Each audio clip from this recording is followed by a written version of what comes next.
इस तस्वीर को देखें। इस तस्वीर को पाकिस्तानी सैटेलाइट ने खींचा है। इसमें आपको ये ब्लैक कलर के निशान दिखाई दे रहे होंगे। असल में ये निशान नहीं बल्कि शैडोज हैं और ये शैडोज चांद पर मौजूद क्रेटर्स के हैं।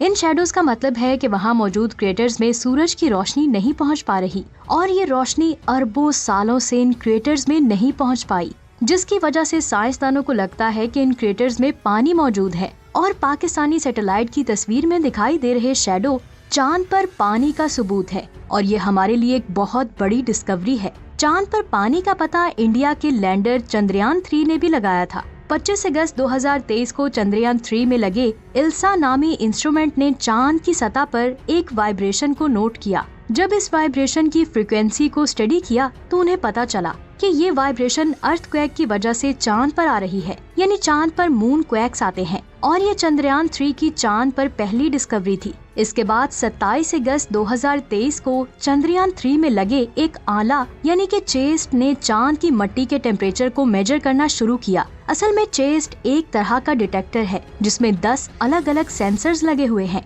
ये सेंसर्स छोटे से छोटे टेम्परेचर वेरिएशन को मेजर करके उसे रिकॉर्ड कर सकते हैं। इस डिटेक्टर ने जब चांद की सतह से 10 मिलीमीटर नीचे वाले हिस्से के टेम्परेचर को चेक किया तो इंडिया के साइंसदानों के होश उड़ गए। असल में चांद की ऊपर वाली सतह का टेम्परेचर 50 डिग्री था, लेकिन सतह से 10 मिलीमीटर नीचे का टेम्परेचर 50 से सीधा माइनस में चला गया, यानी सतह से थोड़ा नीचे जाने पर टेम्परेचर सीधा -10 डिग्री हो गया। साइंसदानों के मुताबिक ऐसा तभी पॉसिबल हो सकता है जब चांद की मिट्टी सूरज की गर्मी को सतह से नीचे जाने से रोकती है, जिससे ऊपर का टेम्परेचर तो ज्यादा हो जाता है लेकिन नीचे का टेम्परेचर कम होता है, जिसका मतलब है चांद की मिट्टी से वहाँ कॉलोनीज बनाई जा सकती हैं। क्योंकि कभी कभी चांद की सरफेस का टेम्परेचर बहुत ज्यादा कम हो जाता है लेकिन चांद की मिट्टी गर्मी को नीचे नहीं जाने देती, इसीलिए इससे बनी हुई दीवार की वजह से बाहर की सर्दी कमरे में नहीं आ पाएगी और कमरे की गर्मी बाहर नहीं जा पाएगी। ये चीज फ्यूचर मिशन के लिए बहुत अहम साबित हो सकती है। इसके बाद रोवर ने चांद की मिट्टी को स्टडी किया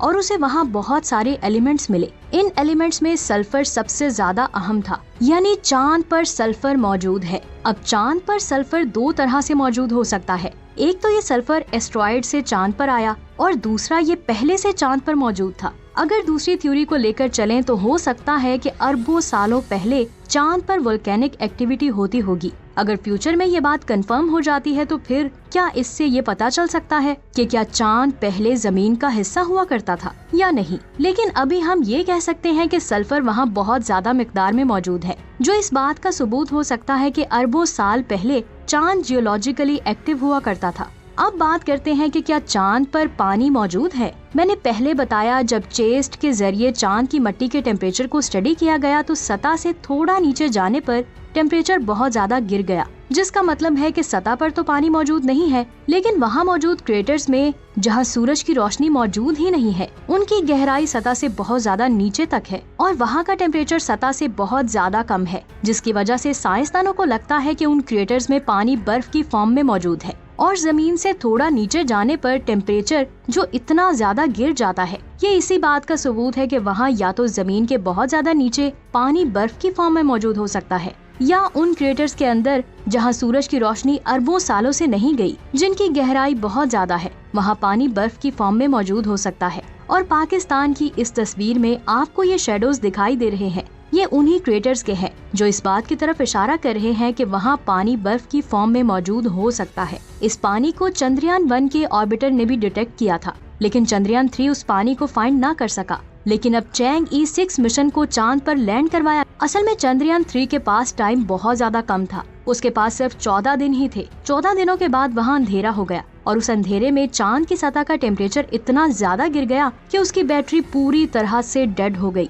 और जब चांद की फार साइड पर दोबारा से दिन हुआ तो चंद्रयान 3 रोवर एक्टिव नहीं हो सका और ये मिशन 14 दिनों के बाद खत्म हो गया। यानी चांद पर पानी को फाइंड करने के लिए चंद्रयान 3 के पास बहुत कम टाइम था, लेकिन चैंग E6 मिशन के पास बहुत ज्यादा टाइम है। यह मिशन 53 डेज का है और इस मिशन में चैंग E6 का रोवर वहाँ की मिट्टी के सैंपल्स को कलेक्ट करके जमीन तक भेजेगा और ये पहली बार है जब चाइना का रोवर वहाँ की मिट्टी के सैंपल्स को कलेक्ट करके जमीन पर भेजेगा, जो चाइना के लिए बहुत बड़ी डिस्कवरी होगी। इस वक्त चैंग E6 मिशन चांद को ऑर्बिट कर रहा है। कुछ ही दिनों में इसका लैंडर चांद पर सॉफ्ट लैंडिंग करेगा। लैंडिंग से पहले एक ऑर्बिटर इसके अंदर मौजूद है, उसे चांद के ऑर्बिट में छोड़ा जाएगा और फिर लैंडर चांद के बहुत ज्यादा करीब जाकर उस जगह को फाइंड करेगा जहां उसको लैंड करवाना है। जगह मिलने के बाद इसके रॉकेट्स को ऑन किया जाएगा ताकि इसकी स्पीड मजीद कम हो जाए और फिर लैंडर को जमीन पर उतारा जाएगा। सॉफ्ट लैंडिंग के बाद लैंडर एक सिग्नल को जमीन पर भेजेगा